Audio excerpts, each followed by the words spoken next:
नमस्कार, आप देख रहे हैं द लोक नीति और मैं हूं आपके साथ शुभम शुक्ला। राजनीतिक गलियारे से लेकर तमाम राजनीतिक विश्लेषक और बड़े बड़े वरिष्ठ पत्रकार यह कहते रहते हैं कि वर्तमान भाजपा सरकार, मोदी सरकार अब किसी की नहीं सुनती। वो ये तर्क भी देते हैं कि अब सरकार में आरएसएस की भी नहीं चलती है। हाल ही में आरएसएस से जुड़े एक साप्ताहिक पत्रिका ने एक ऐसा लेख भी लिखा है जिसको लेकर अब हड़कंप मच चुका है। यह लेख अभी प्रकाशित नहीं हुआ, यह पत्रिका अभी मार्केट में नहीं आई है। 3 अक्टूबर को यह पत्रिका बाजार में आएगी।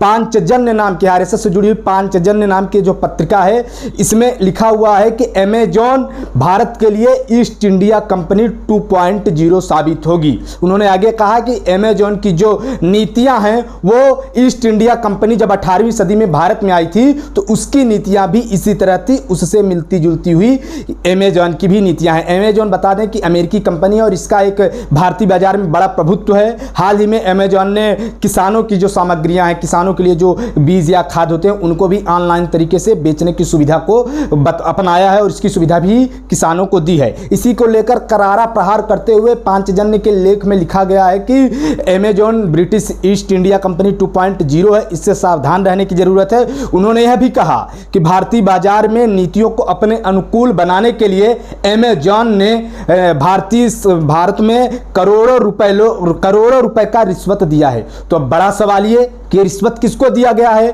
क्या सरकार उसके हिसाब से क्या सरकार अब अमेजॉन के हिसाब से नीतियां बना रही हैं जो भी बिजनेस वाली हैं? क्या सरकार को वास्तव में करोड़ों रुपए दिए गए हैं? इस पूरे मामले में उसके वरिष्ठ संपादक हितेश जी से जब मीडिया ने बात की तो उन्होंने इसमें सफाई भी दी और उन्होंने कहा है कि तमाम पूरा जो लेख है यह तार्किक है और तर्क के आधार पर लिखा गया है, इसमें फैक्ट हैं। अगर उसको लगता है अमेजॉन को कि इसमें कुछ गलत है तो वो आए हमसे बहस करें, हम उनको आंकड़े दे देंगे। तो अब सबसे बड़ा सवाल यही कि क्या आरएसएस और भाजपा सरकार में कुछ अनबन चल रही है?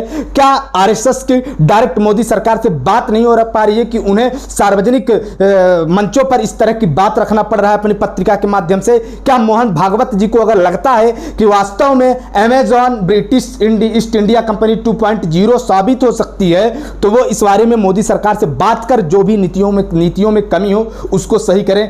खैर, हाल फिलहाल इस पत्रिका ने वर्तमान मोदी सरकार की तमाम जो उनके दावे थे उनकी पोल खुद उनके सहयोगी संगठन ने खोल दी है। अब देखने वाली बात होगी कि जब पत्रिका पब्लिश हो जाएगी 3 अक्टूबर को, उसके बाद देश में क्या राजनीतिक हड़कंप मचता है, क्योंकि विपक्षी दल इसको राजनीतिक तूल देने से कतई नहीं चूकेंगे। मध्य प्रदेश की तमाम खबरों को देखने के लिए चैनल को सब्सक्राइब करें। धन्यवाद।